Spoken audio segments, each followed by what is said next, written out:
کہانی شروع ہوتی ہے شان اور اس کی بیوی اینڈریا سے، جو لاس اینجلس میں رہنے والا ایک سادہ مگر امیدوں سے بھرا جوڑا ہے۔ اینڈریا حاملہ ہے اور دونوں اپنے آنے والے بچے کے لیے پر امید ہیں، مگر شان کے دل پر ایک مستقبل بوجھ ہے۔ ایک اسکول سیکیورٹی گارڈ کے طور پر کام کرتے ہوئے وہ جانتا ہے کہ اب ہر فیصلہ ان کے مستقبل کو بدل سکتا ہے۔ وہ چاہتا ہے کہ اپنی فیملی کو بہتر زندگی دے، یہاں تک کہ ایک دن اکیلا ہی سب سنبھال سکے۔ مشکل حالات کے باوجود ان کا رشتہ مضبوط ہے اور شان اپنی روٹین میں سکون ڈھونڈتا ہے۔ مگر ایک رات سب کچھ بدل جاتا ہے جب وہ آسمان میں ایک عجیب روشنی دیکھتا ہے جو کمپیوٹر کرسر کی طرح حرکت کرتی ہے اور اچانک غائب ہو جاتی ہے، اسے ساکت چھوڑ کر۔ اگلی رات وہ اور اینڈریا اپنے پرانے دوست کرسچن کے گھر پر پارٹی میں جاتے ہیں، جہاں کرسچن کی ماں رابن شان کو اس کے مالی حالات پر طنز کا نشانہ بناتی ہے اور اس کے ماضی کو چھیڑتی ہے۔ بعد میں کرسچن اسے تسلی دینے کی کوشش کرتا ہے، مگر شان خود کو پہلے جیسا پر اعتماد محسوس نہیں کرتا۔ گھر واپسی پر اسے کام کی کال آتی ہے اور اسکول میں ایک عجیب روشنی اسے اپنی لپیٹ میں لے لیتی ہے، جس کے بعد وہ ہسپتال میں جاگتا ہے۔ صحت یابی کے دوران اسے احساس ہوتا ہے کہ اس میں غیر معمولی صلاحیتیں آ گئی ہیں۔ وہ حیران کن حد تک باریک اور حقیقت کے قریب ڈرائنگ بنانے لگا ہے، مگر اس کے ساتھ خوفناک ہیلوسینیشنز بھی شروع ہو جاتی ہیں، جس میں وہ حقیقت اور وہم میں فرق نہیں کر پاتا۔ کبھی وہ اینڈریا کو کسی اندیکھی طاقت کے ہاتھوں گھسیٹتا دیکھتا ہے، کبھی خود کو بیمار حالت میں اپنے سامنے بیٹھا پاتا ہے۔ اس کے حواس غیر فطری طور پر تیز ہو جاتے ہیں۔ وہ دور کی آوازیں سن سکتا ہے اور گھنٹوں دیوانگی کی حد تک ڈرائنگ کرتا رہتا ہے۔ ڈاکٹرز اور دوست کچھ سمجھ نہیں پاتے، مگر شان جانتا ہے کہ کچھ بہت غلط ہے۔ اس کی ڈاکٹر اسے ڈرائنگ جاری رکھنے کا مشورہ دیتی ہے، جیسے اس کا دماغ خود کو سمجھانے کی کوشش کر رہا ہو۔ حالات مزید بگڑتے ہیں۔ وہ ایک رات شور سن کر چاقو اٹھا لیتا ہے، ایک آوارہ کتے کو گھر لے آتا ہے اور نرسری کے لیے پینٹ لینے جاتا ہے، مگر آرٹ کا سامان لے آتا ہے۔ رابن اس کا مذاق اڑاتی ہے، مگر شان ہر بات غیر معمولی وضاحت سے سن سکتا ہے۔ ایک دن وہ نرسری کی دیوار پر سوتے سوتے ایک خوفناک 3D ڈیزائن بنا دیتا ہے، جس کی اسے کوئی یاد نہیں ہوتی۔ جیسے جیسے بچے کی پیدائش قریب آتی ہے، شان خود کو حقیقت اور دھند کے بیچ پھنسا ہوا محسوس کرتا ہے۔ ایک پارٹی میں وہ اپنے ہی ایک اور ورژن کو دیکھتا ہے جو اسے گھورتا ہے، اور پھر اس کی آنکھ غیر فطری انداز میں کھل جاتی ہے۔ اینڈریا اسے بعد میں سڑک کنارے زخمی حالت میں پاتی ہے، جیسے وہ خود کو نقصان پہنچا چکا ہو۔ آئینے میں وہ اپنی آنکھ کو بگڑا ہوا دیکھتا ہے جو لمحوں بعد ٹھیک ہو جاتی ہے، اور حقیقت اور وہم کا فرق مزید مٹ جاتا ہے۔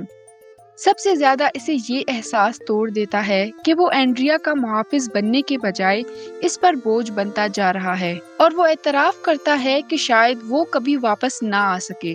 ڈاکٹر اس کی ڈرائنگ دیکھ کر اس کے اندر چھپے خوف اور ماضی کے ٹکڑوں کو محسوس کرتی ہے، حتیٰ کہ اس کے والد کی خودکشی کا ذکر بھی سامنے آتا ہے۔ شان انکار کرتا ہے، مگر اس کے اندر کچھ گہرا اور خطرناک چل رہا ہوتا ہے۔ اینڈریا کی حفاظت کے خوف سے وہ کرسچن سے بندوق مانگتا ہے، مگر کرسچن اسے صاف انکار کر دیتا ہے، جبکہ شان کو یقین ہوتا ہے کہ کچھ ہولناک آنے والا ہے۔ تھوڑی دیر بعد شان نرسری میں بنی اس عجیب اور خوفناک آرٹ ورک پر دوبارہ پینٹ کر دیتا ہے، جیسے وہ اس چیز کو مٹانا چاہتا ہو جسے وہ سمجھ نہیں پا رہا۔ ایک پری نیٹل چیک اپ کے دوران ڈاکٹر کچھ پیچیدگیوں کا ذکر کرتی ہے، جس پر شان غیر معمولی غصے اور بے اعتمادی سے رد عمل دیتا ہے، جیسے اس کے اندر کچھ بدل چکا ہو۔ بعد میں جب وہ گمشدہ کتے کے پوسٹر لگا رہا ہوتا ہے تو ایک عمارت کے اندر سے بچے کی رونے کی آواز سنتا ہے۔ وہ گھبرا کر اندر جاتا ہے، مگر اسے کچھ نہیں ملتا، اور یہ منظر اسے اور دیکھنے والوں کو یکساں الجھن میں ڈال دیتا ہے۔ اس کی سائیکیٹرسٹ بتاتی ہے کہ شاید اسے ساؤنڈ سنڈروم ہو گیا ہے، ایک نایاب حالت جس میں دماغی چوٹ کے بعد اچانک غیر معمولی صلاحیتیں ابھر آتی ہیں، جیسے اس کے آرٹسٹ ٹیلنٹ کا اچانک جاگ جانا۔ مگر شان کو لگتا ہے کہ یہ کچھ اور ہے، شاید کسی اجنبی مخلوق کی مداخلت۔ احساس جرم میں ڈوبا ہوا وہ گولیاں خرید لیتا ہے، اور جب اینڈریا کو بندوق ملتی ہے تو وہ خوف زدہ ہو جاتی ہے اور اسے تنبیہ کرتی ہے کہ بچے کی آمد کے ساتھ یہ سب خطرناک ہے۔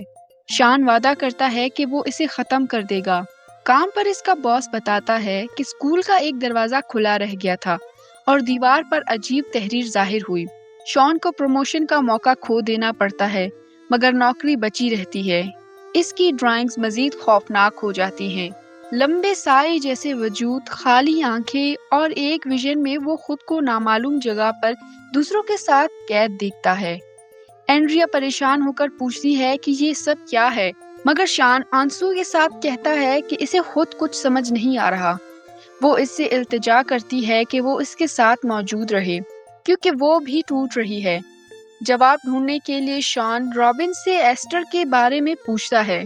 وہ بتاتی ہے کہ یہ اس شہر کا نام ہے جہاں اس کا باپ پلا بڑا، مگر اچانک شان کو رابن کا چہرہ ایک اجنبی مخلوق جیسا دکھائی دیتا ہے اور وہ گھبرا کر حقیقت ثابت کرنے کے لیے اپنا ہاتھ کاٹ دیتا ہے۔ درد اصلی ہوتا ہے۔ شدید دباؤ میں آ کر وہ سمندر کنارے خودکشی کا سوچتا ہے مگر ٹریگر نہیں دبا پاتا اور آخر کار بندوق پھینک دیتا ہے۔ گھر واپس آ کر وہ دیکھتا ہے کہ رابن اور کرسچن کی بیوی اینڈریا کی مدد کر رہی ہیں جو بے ہوش ہو چکی ہے، اور کرسچن کی بیوی اس پر لاپرواہی کا الزام لگا کر اسے سختی سے ڈانٹتی ہے۔ اینڈریا بھی اس سے ملنے سے انکار کر دیتی ہے۔ ٹوٹا ہوا شان کرسچن کے پاس رہنے لگتا ہے اور مسلسل ڈرائنگ کرتا رہتا ہے۔ پورے نوٹ بکس بھر دیتا ہے مگر ڈاکٹر بھی مان لیتی ہے کہ یہ تصاویر اتنی پیچیدہ ہیں کہ سمجھ سے باہر ہیں۔ شان کا ذہنی توازن بگڑنے لگتا ہے۔ وہ یقین کرنے لگتا ہے کہ دنیا حقیقی نہیں اور وہ کسی اور ڈائمنشن میں پھنسا ہوا ہے۔ اس کی ناک سے خون بہتا ہے اور وہ ہسپتال میں جاگتا ہے جہاں وہ ایک عورت کو بچے کی پیدائش کے دوران مرتے دیکھتا ہے اور سمجھتا ہے کہ وہ اینڈریا ہے، مگر وہ ایک ڈراونا خواب نکلتا ہے۔ شان فوراً گھر کی طرف دوڑتا ہے مگر ویژنز دوبارہ شروع ہو جاتی ہیں۔ رابن اور کرسچن کی بیوی اسے اجنبی مخلوق کے روپ میں نظر آتی ہیں جو اینڈریا کو اذیت دے رہی ہوتی ہیں۔ پھر سب کچھ غائب ہو جاتا ہے جیسے کچھ ہوا ہی نہ ہو۔ نرسری میں شان نئی پینٹنگز دیکھتا ہے جو اسے یاد ہی نہیں کہ اس نے بنائی ہوں۔ وہ ایک جگہ ایسٹر کو ظاہر کرتی ہے اور شان یقین کر لیتا ہے کہ جواب وہی ہے۔ وہ وہاں جاتا ہے اور اپنے ڈرائنگز میں دیکھے گئے مناظر کو پہچان لیتا ہے۔ یہ اس کے بچپن کی یادیں ہوتی ہیں جو حادثے کے بعد دوبارہ زندہ ہو گئی ہیں۔ وہ اپنے پرانے گھر پہنچتا ہے اور اپنے باپ کو دیکھتا ہے جو برسوں پہلے مر چکا تھا، مگر اس لمحے شان جانتا ہے کہ یہ حقیقت نہیں۔ پھر بھی اسے سکون ملتا ہے۔ اس کا باپ کہتا ہے کہ وہ ایک اچھا باپ بنے گا کیونکہ اس میں وہ ہمت ہے جو اس میں نہیں تھی۔ شان شکریہ ادا کرتا ہے اور کہتا ہے کہ اس کا بیٹا اسے بہت چاہتا ہے، مگر جیسے ہی وہ مڑتا ہے گولے کی آواز گونجتی ہے۔ اس کے باپ کی موت کی بازگشت، وہی اندھا کرنے والی روشنی دوبارہ ظاہر ہوتی ہے اور شان محسوس کرتا ہے کہ وہ اپنی اصل دنیا میں واپس آ رہا ہے۔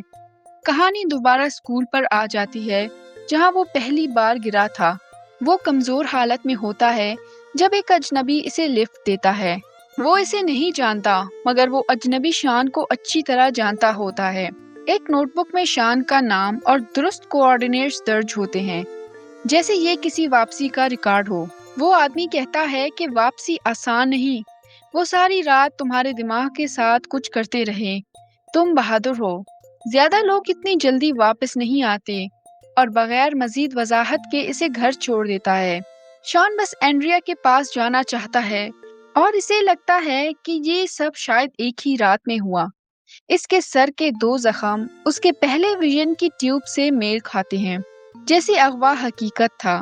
گھر پہنچ کر وہ اینڈریا کے پاس لیٹ جاتا ہے، سکون کے ساتھ مسکراتا ہوا، مگر کہانی کا آخری موڑ باقی ہوتا ہے۔ اس کے بنائے گئے تمام عجیب و غریب مناظر، علامات اور مخلوقات اب پورے بیڈ روم کی دیوار پر موجود ہوتے ہیں۔